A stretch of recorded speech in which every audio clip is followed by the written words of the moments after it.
है। आप थोड़ा-सा ब्यूरोक्रेसी के ऊपर तो हम सवाल ही नहीं करेंगे क्योंकि कंप्लीटली कंप्रोमाइज़्ड है, उसके बारे में क्या कहना। ये मीडिया के बारे में भी बात हो गई। हमारा सवाल ये है कि भारत में मान लीजिए अमेरिका में तो रिपब्लिकन सेनेटर पूछ रहे हैं। भारत का जो अपोजिशन है प्रशांत जी, ये कहाँ से क्या हो गया है? क्यों ये चुप है?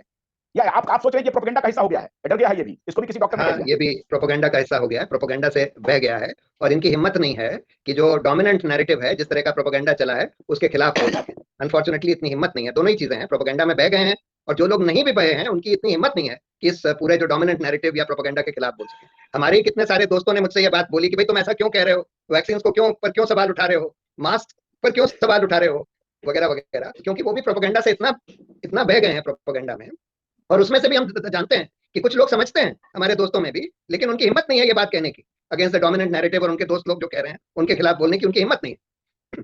तब तो ये बिगर इश्यू हो रहा है ना एक प्रकार के फ्रीडम मूवमेंट का। क्योंकि यहां तो हमको लग रहा है कि one and all on the same page, opposition का हाँ, हिम्मत नहीं होगा।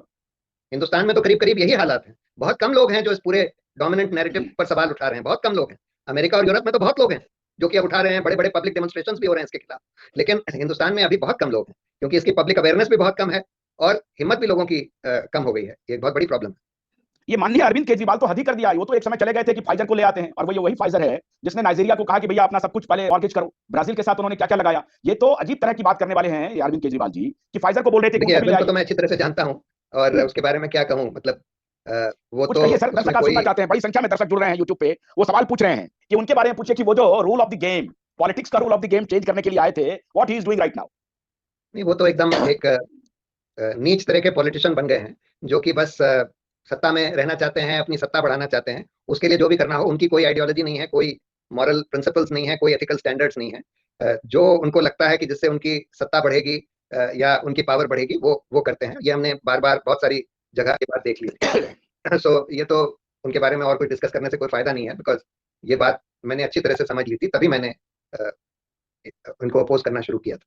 कुछ लोग सवाल पूछ रहे हैं, एक जो मैंने अभी मैं हाल में, क्योंकि लेफ्ट विंग मीडिया जो है उनको लोग कहते थे कि चलो ये कुछ एंटी एस्टैब्लिशमेंट या कोई जो रिपोर्ट्स है जो सरकार के खिलाफ नहीं लोग बोलते हैं, ज्यादातर जो मीडिया जिसको गोदी मीडिया कहने लगे हैं, तो एंटी जो जो मैं उसका नाम आप समझ जाएंगे, तो लेफ्ट विंग उनको मैं मैक्सेसी अवॉर्डी गैंग कहता हूं। वो मैक्सेसी अवॉर्डी गैंग वाले जो इतने बड़े सिद्धस्त पत्रकार थे, उनकी एक रिपोर्टिंग हमने इस मुद्दे पर नहीं देखी। एक रिपोर्टिंग नहीं देखी। ये तो हाँ, अजीब स्थिति बड़ा है। बड़ा अनफॉर्चुनेट है कि असल में प्रॉब्लम यह है कि इतना पैसा आया है इसके नाम से, कोविड के नाम से, हम्म, फैक्ट चेकिंग के नाम पर, कि हमारे कई सारे जो अच्छे अच्छे ऑल्टरनेटिव मीडिया के पत्रकार वगैरह भी थे, उनके भी मीडिया प्लेटफॉर्म्स को काफी काफी पैसा मिला है इसी के हम्म, नाम से, फैक्ट हम्म। चेकिंग। तो कईयों ने अपना बिल्कुल बिल्कुल, आप इशारा कर रहे साइंस हैं, हम और समझ रहे हैं। न्यूज खोल दिया, किसी ने कुछ और खोल दिया साइंस दबाया के नहीं नाम चले गए पे। इसी में, हाँ। सो इसलिए ये बहुत बड़ी समस्या हो गई है। लोगों को लगता है बहती गंगा में हाथ धो लो, तो मतलब ये पैसा आ रहा है खूब, इसमें अपना हाथ धो लो, क्या फर्क पड़ता है। क्या हम तो वही डोमिनेंट नैरेटिव को प्रमोट कर रहे हैं जो, और, और ह्यूमन माइंड की एक बहुत बड़ी एक वीकनेस होती है, कि हम्म, जैसे बर्ट्रैंड रसल ने बोला था ना, कि hmm, the human mind has this great weakness of bringing itself to believe what is in its interest to believe.